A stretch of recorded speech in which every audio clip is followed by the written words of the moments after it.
నమస్తే నమస్తే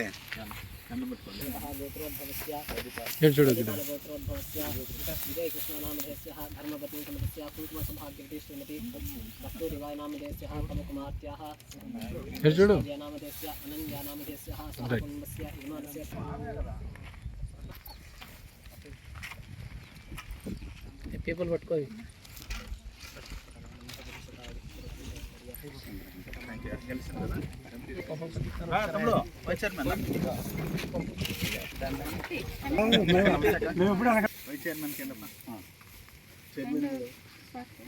అక్క మీరు కూడా వస్తే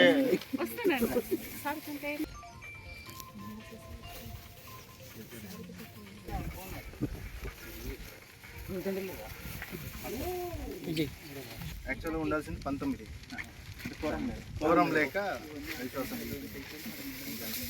ఇందరే కొట్టారు చెప్పాను ఏం పర్వాలేదు ఊరికి పోయినాము ఊరికి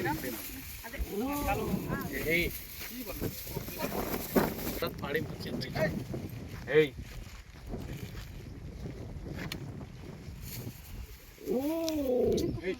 భద్రం భద్రం ఏం మాట్లాడతారు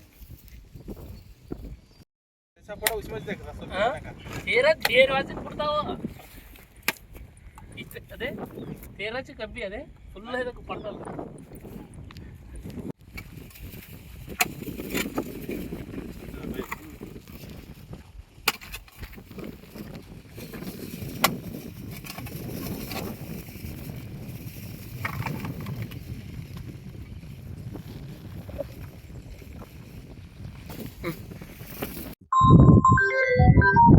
ఆదోని పట్టణ ప్రజలకు నమస్కారం.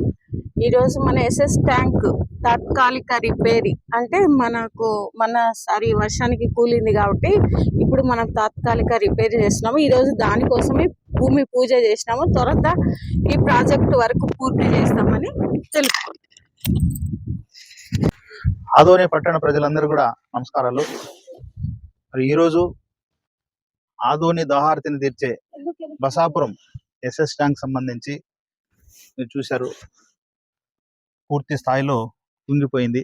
దాన్ని తాత్కాలికంగా రిపేర్ చేయడానికి ఈరోజు భూమి పూజ చేయడం జరిగింది.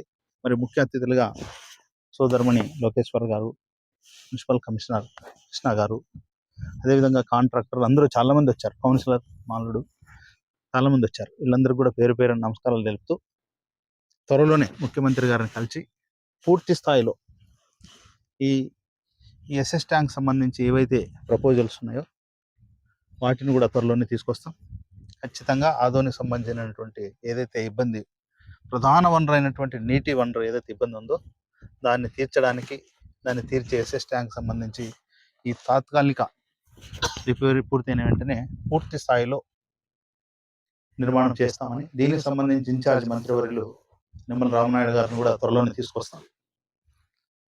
ఆదోని ప్రజలందరూ కూడా మీ ద్వారా విజ్ఞప్తి చేసేది ఏంటంటే మీ అందరి సహాయ సహకారాలతో ఈ ట్యాంకును పూర్తి చేస్తామని తెలియజేస్తాం.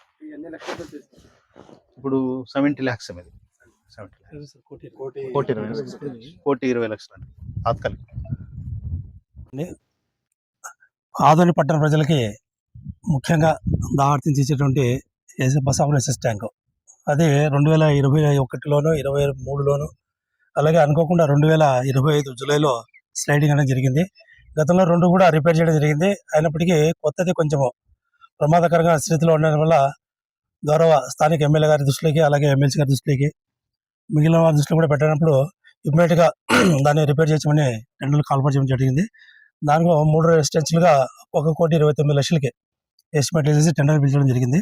దాంట్లో భాగంగా మన రాబోయే సమ్మర్ని దృష్టిలో పెట్టుకొని, తర్వాత ఎల్ఎల్సి వాళ్ళు చేసేటువంటి పనిని దృష్టిలో పెట్టుకొని 70 రోజుల నుంచి 80 రోజుల లోపల దీన్ని పూర్తి చేయాలని ఒక టార్గెట్ పెట్టుకున్నాము. తర్వాత వేసవిలో కూడా ప్రజలకు ఎలాంటి నీటి ఎద్దడి లేకుండా చర్యలు తీసుకోవడానికి కూడా ప్రయత్నం చేస్తున్నాము. అలాగే ప్రజలు మేము ముఖ్యంగా విజ్ఞప్తి చేసేది ఏమంటే, ఈ పనులు చేసే కాలంలో ఎప్పుడైనా ఎక్కడైనా కొంచెం అవాంతరం ఏర్పడి సప్లైలో ఏదైనా ఆలస్యమైనప్పుడు ప్రజలు కూడా పూర్తిగా సహకారం అందిస్తూ, అలాగే వాళ్ళు చెల్లించాల్సిన పన్నులు కూడా సకాలంలో చెల్లించినట్లయితే మన ఈ పనిని కూడా పూర్తిగా వెంటనే పరిష్కారం చేసుకోవడానికి ఆస్కారం ఉంది. అలాగే ప్రస్తుతం చేసే వర్క్ తాత్కాలికమైనప్పటికీ మన గౌరవ ఎమ్మెల్యే గారు అలాగే ఎమ్మెల్సీ గారి దృష్టిలో మనకు శాశ్వత పరిష్కారంగా 70 కోట్లతో గత కలెక్టర్ అయినటువంటి రంజిత్ భాషా గారి ఆధ్వర్యంలో ఒక ప్రతిపాదన కూడా గవర్నమెంట్ పంపించాము. దాన్ని కూడా మనకు ఉన్నటువంటి ఎమ్మెల్యే గారు ఎమ్మెల్సీ గారి వారిద్దరి బుధస్కంజాల మీద పెడుతూ మనకు సెంట్రల్ గవర్నమెంట్ నుంచి రావాల్సిన మొత్తాన్ని కూడా 70 కోట్లు రాబట్టే విధంగా కూడా చర్యలు తీసుకుంటున్నాము. కాబట్టి ఆదోని ప్రజలు ఎలాంటి ఇబ్బందులు పడకుండా భవిష్యత్తులో కూడా ఎలాంటి ఇబ్బందులు రాకుండా చర్యలు తీసుకున్నాం. కాబట్టి ఈ మధ్యకాలంలో తాత్కాలికంగా వచ్చేటన్నిటికి కూడా తట్టుకుంటూ మాకు సహకరించినట్లయితే మేము సకాలం దీన్ని పూర్తి చేయగలని చేస్తున్నాము. దానికి అందరూ కూడా పూర్తి సహకారం కోరుతున్నాము. థ్యాంక్ యూ అండి.